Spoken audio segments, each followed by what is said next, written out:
International price is red, yellow is tariff rate. So domestic producer of steel will raise the price of steel till the international price plus tariff. He cannot go beyond that. And why should he be below that? His price will be equal to international price of steel. So if we reduce tariff, that height comes down, so he has to also reduce his price by improving, by reducing cost and by reducing the rent component of just. Look at this case. Here there is international price and tariff, but domestic price is much lower. Why? In textile. Because if I try to raise my price to the international price plus tariff level, other fellows will sell below me. So because of internal competition, we cannot raise our price to the available. Think of shoes. High duty, to 100% duty on shoes. You can import from Thailand but pay 100. So effectively that bar shows what is the price, international price plus tariff. So this gap that you see is called water tariff. And in India, in the 90s when we began our tariff, majority of the commodities, there was this sort of gap. Our actual price was not equal to international price plus tariff. Our actual price was much lower than international price plus tariff. Which means that if you reduce tariff, there is no effect. Because your actual price is, so at that time mainly there was a tariff rate of 120% for shirts. From 120 you make it 90. How does it matter? You make it 60. Doesn't matter. So most commodities, there is so much of tariff redundancy that this issue, this regression, TFP regressed on TFP on tariff rate, is really nothing. I mean, it was not really good regression. I don't know how to say that. But because there was a tariff contained an water. Okay, firm level tariff, and I don't have much time. I'd rather go to additional slides. So I go to this slide. This slide shows that if you have firm level total factor productivity, from there you can build a sector level total factor productivity. It has got 4 components. 4 components are each firm's TFP growth, weighted average, weighted according to their market share. This we call within component. So if each firm is growing at 2%, then overall productivity growth rate is also 2%. There is a second component which is each firm compared to the average, and then we say, are the more productive firms increasing their market share? If so, then that adds to the overall productivity. So if more productive firms raise their market share and less productive firms lose their market share, so that is the second component of productivity growth, that is happening to reallocation. Third component is new firms entering. If the new firms which enter, if their productivity level is better than the average, then they improve the industry productivity. And fourth part is those firms which are dying. In case their productivity was very bad, and if they die, industry average improves. So these 4 components can be computed once we have computed the firm level total factor productivity. So this is the way firm level productivity can be added to industry level. So most interesting thing is the reallocation. This reallocation portion which happens because of, so the question is India's case this reallocation is important? Because you often talk of reforms, and reforms has done the structural change, and this will cause efficiency to grow, inefficiency to collapse, and inefficiency to leave the market. Did it happen in India? It did not. Inefficient never left the market, and their market share never fell. So in India, interestingly, the second component estimates has always been found to be low, even during the 90s.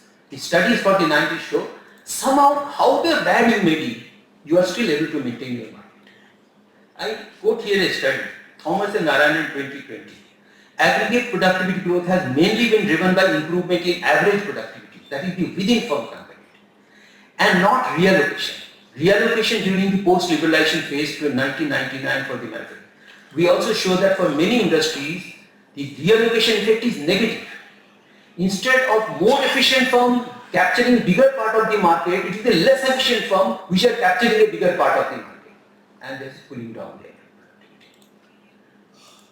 Okay, thank you. There's no, that's the end. Thank you very much. That's all.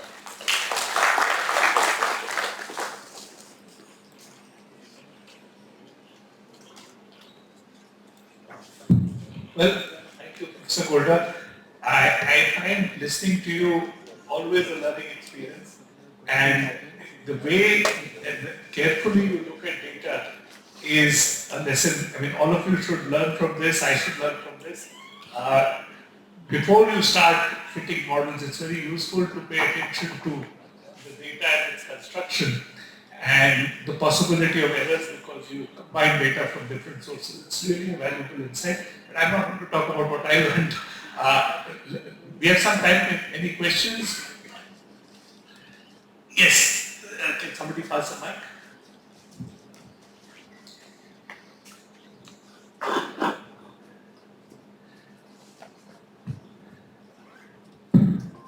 Good evening, sir. Sir, how can we establish the relationship between profitability and productivity at firm level when prices are not available? Okay. Sorry, I didn't get the question. Prices are not? Profitability and productivity when prices are not available. At firm level, sir. Firm level. One or two more questions and then we will. Anybody else?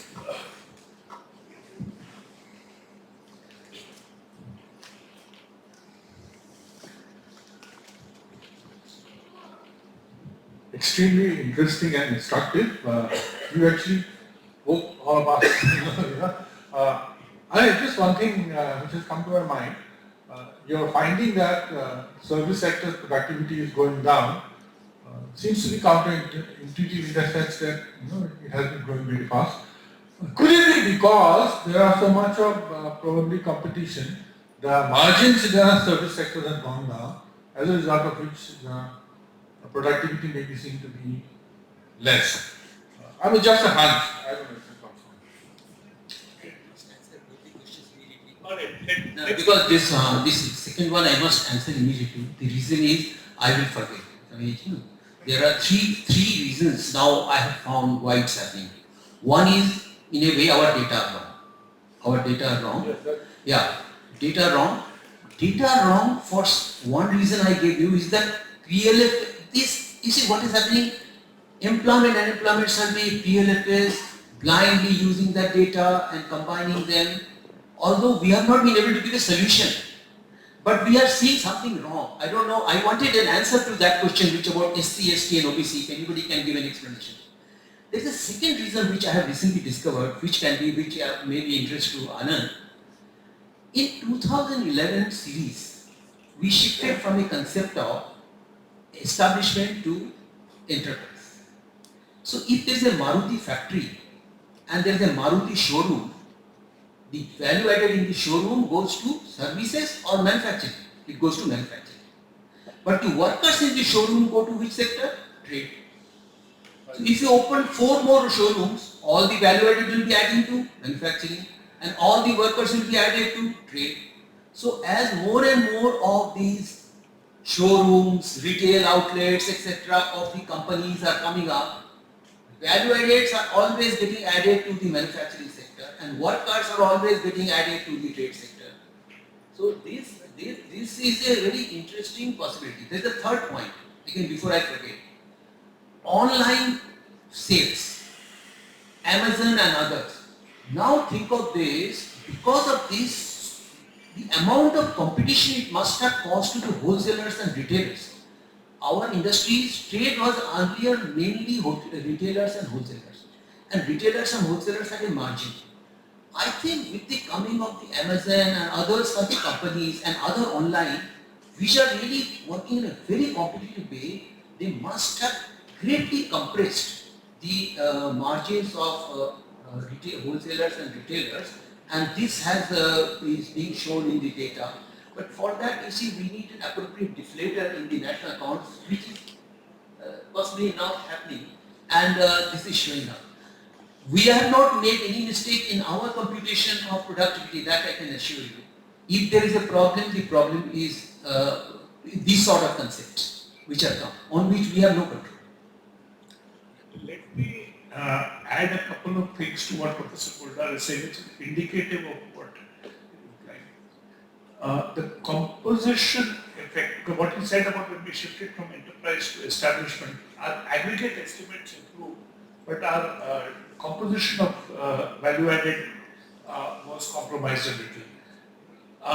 I would say compromise because I don't think so. Why you say compromise? We went to SNA, which was the name. Yeah, no. I think because earlier some of these elements of value added were not being captured earlier also. But yes, manufacturing value added certainly did get a boost from all these service elements which are part of the enterprise. But something else has been happening. The PLFS data shows that there has been a shift towards organized employment. So it is possible that if the combination of GST and all of these other things which has led to a somewhat incentive being given to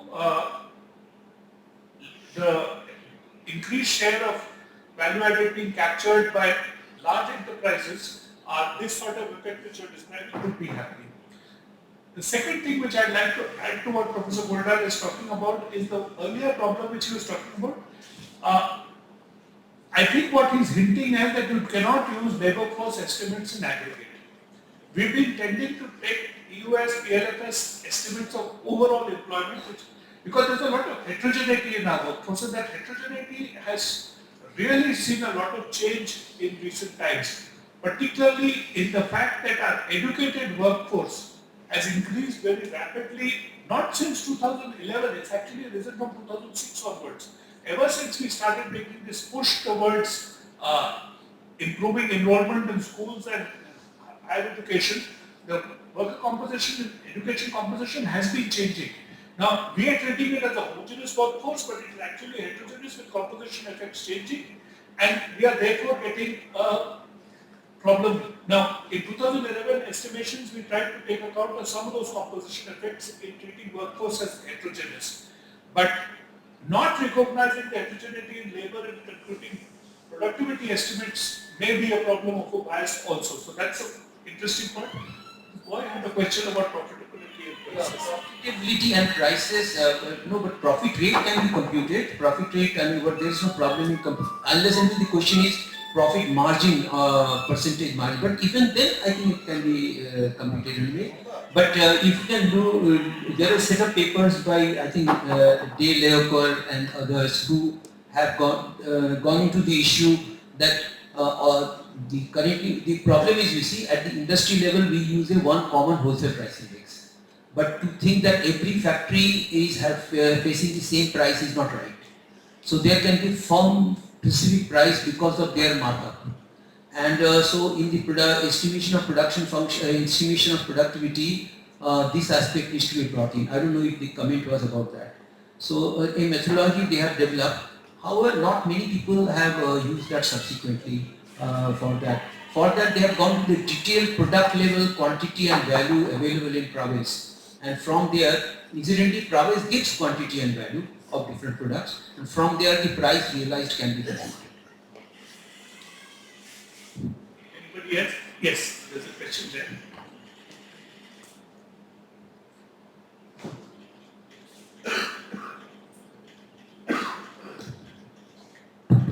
Hi, good evening, sir. This is a clarificatory question. When you try to adjust the PLFS data quarterly, if I understand it correctly, only in the first quarter data, both the urban and rural sample is captured. And in the second and third and fourth quarter, only urban sample is captured. So will it be having any effect on the adjustment? And one more question is regarding the quality of labor which the plants data has used. So what impact it is having on the overall productivity? One part let me answer. Yeah, sure. PLFS, you are right, Mr. Deciding it's on first quarter only urban and both urban. Every quarter both urban and rural are captured. But PLFS has two schedules. There is first visit schedule and revisit schedule. Only urban households are revisited in second, third and fourth quarters. So when you look at revisit estimates, because that data is separately in the unit level data it's separately grouped. You have only for urban areas, but first visit schedule is both urban and rural quarterly, and the quarterly reports which are brought out have those estimates for current status, and usual status estimates are aggregated for the whole year and presented, but you can build up from the unit level data usual status estimates also on a quarterly basis. You have to be careful in interpreting it. Yeah. See, that diagram I showed you, it shows the problem. National accounts 4 quarters and the labor series 4 quarters are not the same. There is a mismatch. Now, if you really want to compute labor productivity correctly, it should be April to March, both for output and employment. So, it would be useful to go back to the original data for every year and then quarterly estimates of employment and build it from there. That is the main point. Now, most of us are not doing that. Most of us are not doing that because too much of work involved in doing that. But it is possible. It is possible. I think it is possible. Now, on the second point, how we take into account labor quality in the India claims data, what we do is we divide labor into 9 categories. Compute the growth rate in employment in each category and take a weighted average of that according to the income levels of these 9 categories. So a category where the income rates are higher gets more weight because that is presumably higher income represents higher quality. So internally this is the way how we compute the labor quality. So that doesn't have any impact on the education or other factors. It is based on it. These 9 categories or whatever categories are based on education. Okay. So a more educated person gets more weight in the computation of labor. Any other? Alright, we are almost at the end of time also. Okay, since we actually finished on time. Yeah, you have done a wonderful job. He has done a wonderful job. I must so many slides. I must compliment Professor Goldar for both maintaining the connectivity of his delivery, making sure that the main points got through. It's a lesson, at least I would like all students to learn as to how to manage a presentation. It's really a wonderful job. So thank you, Professor Goldar. Really nice learning. I'm handing the floor back to the Thank you so much, sir. Thank you so much. I would request the organizers to felicitate Professor Goldar. I request Subrabharan sir.